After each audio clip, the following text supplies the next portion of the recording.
This black tea panna cotta is so creamy you can't even tell it's vegan. It only has 4 ingredients: soy milk, black tea, granulated sugar, and agar-agar powder. Unlike most panna cottas, there's no dairy and no gelatin. Since it sets up in the fridge overnight, this light and creamy panna cotta is perfect for hosting. I'm flavoring it with black tea and topping it with candied orange peel and pistachio, but you could adjust the flavors however you like. So let's get started. For this recipe, you'll need some standard kitchen tools, like a heavy bottom pot, a spatula, a whisk, and a strainer. But the secret to making this panna cotta have the ideal texture is using a kitchen scale. In fact, this recipe calls for less than a gram of agar-agar, so it's best if you have a scale that can measure such small quantities. I've linked the scale I use down in the description below, but you should use whatever you have available to you. To make this black tea soy milk panna cotta, you'll need 500 grams of unsweetened plain soy milk, 1 black tea bag, 0.8 grams of agar-agar powder, and 28 grams of granulated sugar. We'll start by infusing the soy milk with the black tea. Heat the soy milk to 170 degrees Fahrenheit over medium heat. While you're heating the soy milk, stir it to make sure that you don't burn it in the pot. Once the soy milk is at 170 degrees, turn off the heat and steep the tea bag in the soy milk for 20 minutes. While the tea is steeping in the soy milk, get the rest of the tools you'll need ready. Get a bowl that's large enough to hold all the soy milk and set a strainer over it. We'll use that later to strain the panna cotta mixture. Also, pick out the glasses you're going to use to serve the panna cotta and set those on a sheet tray.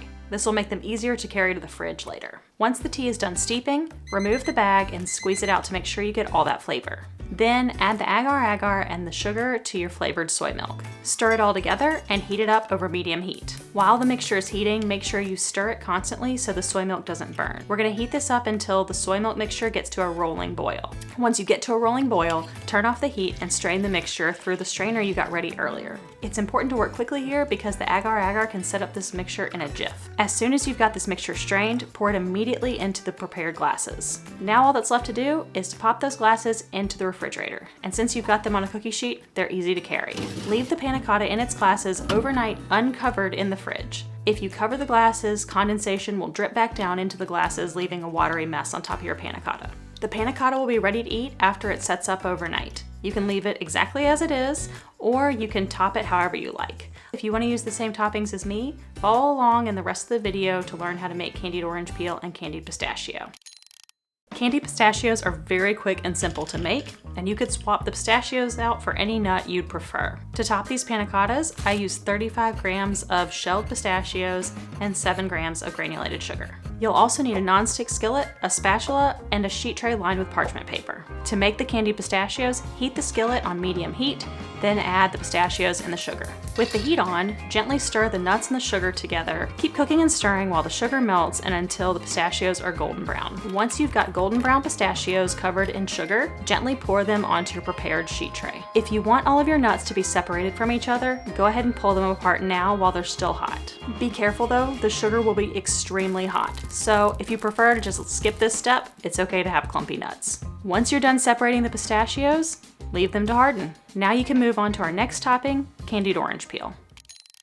To make the candied orange peel, you'll need 1 orange, preferably with thick skin, 200 grams of granulated sugar, plus additional granulated sugar to coat the orange peel at the end. First, let's remove the peel from the orange. Start by quartering the orange. You'll only need 1 or 2 quarters of this orange, depending on how much candied orange peel you like. I only used 1. Next, peel away the flesh of the orange. You won't need this at all, so you can eat it if you like. Now, we're gonna very carefully and with a very sharp knife, remove the white part of the peel from the orange part. We only want the orange part. This is definitely a tedious task, but it removes a lot of the bitterness from the peel. It's also really important to do this carefully because you definitely could cut yourself. Once you've removed the white part of the peel, you're ready to candy the orange part. The first step is to boil the peel in water to remove even more of the bitterness. Bring a small pot of water to a boil and get a strainer handy. Personally, I use the same pot for both the panna cotta mixture and the candied orange peel. Once the water's boiling, drop in the peel and let it boil for 1 minute. Then, strain out the peel and rinse it off with cold water. Repeat this process 2 more times using fresh water each time you boil the peel.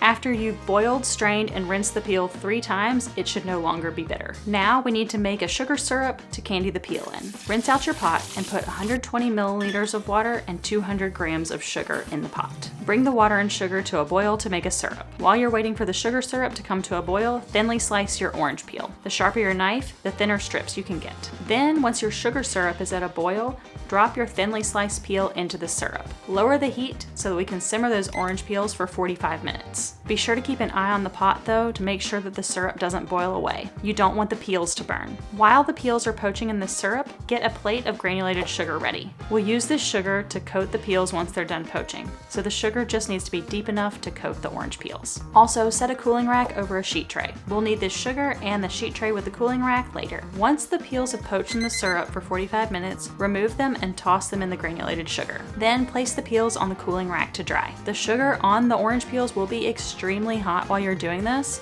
so be very careful. If you have disposable kitchen gloves, it can be helpful to wear them to make it less hot. When you put the peels on the rack, try to separate them from each other so they don't get stuck together. Once all the peels are coated in sugar and are on the cooling rack, leave them to harden overnight. There's nothing left to do for this dessert until you're ready to serve it tomorrow.